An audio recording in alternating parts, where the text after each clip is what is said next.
Le lycée Victor Hugo bourdonnait de l'agitation habituelle de la pause déjeuner. Dans la cour principale, les groupes se formaient selon les codes non écrits de la hiérarchie adolescente.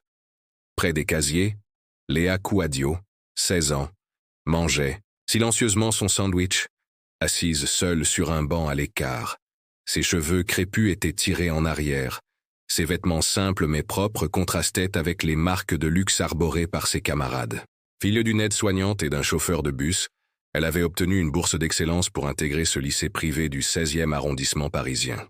« Regardez qui mange encore toute seule », lança Chloé Martineau, 17 ans, fille d'un avocat d'affaires, entouré de sa cour habituelle. « Tu sais, Léa, on a organisé une soirée chez moi samedi. Mes parents ne seront pas là. » Léa leva les yeux, surprise par cette invitation inattendue. « Mais bon, » continua Chloé avec un sourire. « Narquois, il faudrait que tu viennes avec des vêtements corrects, et peut-être que tu pourrais servir les boissons. Tu dois avoir l'habitude à la maison, non ?» Les rires fusèrent autour de Chloé. Léa baissa la tête, habituée à ce type d'humiliation quotidienne. Depuis 2 ans qu'elle était dans ce lycée, elle subissait les remarques déplacées, les exclusions subtiles, les commentaires sur ses origines. « Et puis, franchement, » ajouta Tom Dubois, fils d'un député, « tu ferais mieux de te concentrer sur tes études. C'est déjà un miracle qu'on t'ait accepté ici avec ta situation. » « Ma situation ?» demanda Léa d'une voix à peine audible. « Bah, oui, tu vois. » Tom fit un geste vague de la main. « Enfin, tu comprends.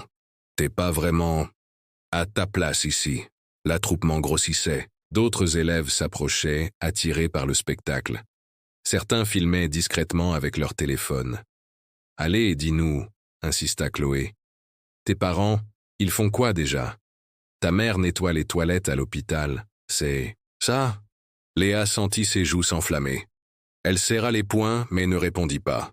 « Et ton père, il conduit le bus pour nous amener au lycée le matin, » continua Tom. « C'est marrant, on lui donne peut-être de l'argent pour qu'il nous conduise. Et avec cet argent, vous payez ses études. » Les rires redoublèrent.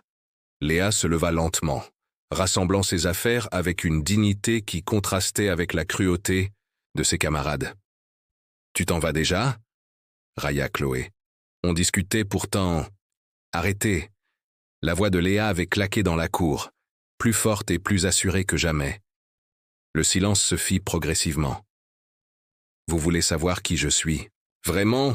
Sa voix tremblait, mais pas de peur, de colère contenue. « Vous voulez connaître ma situation ?» Elle sortit son téléphone et composa un numéro. L'école entière semblait retenir son souffle. « Maman, c'est moi.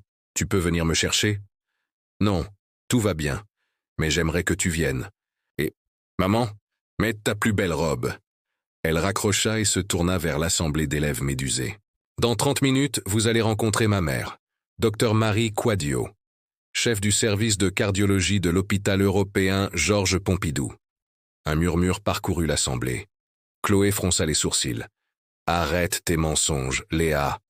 Tu nous as dit que ta mère était aide-soignante. »« Non, » répondit Léa calmement. « Vous avez supposé. Quand vous m'avez demandé si ma mère travaillait à l'hôpital, j'ai dit oui. Quand vous avez rigolé en disant qu'elle nettoyait sûrement les toilettes, je n'ai pas corrigé. J'ai voulu voir jusqu'où irait votre mépris. » Elle se dirigea vers l'entrée du lycée et continua. « Mon père, Didier Couadio, n'est pas chauffeur de bus.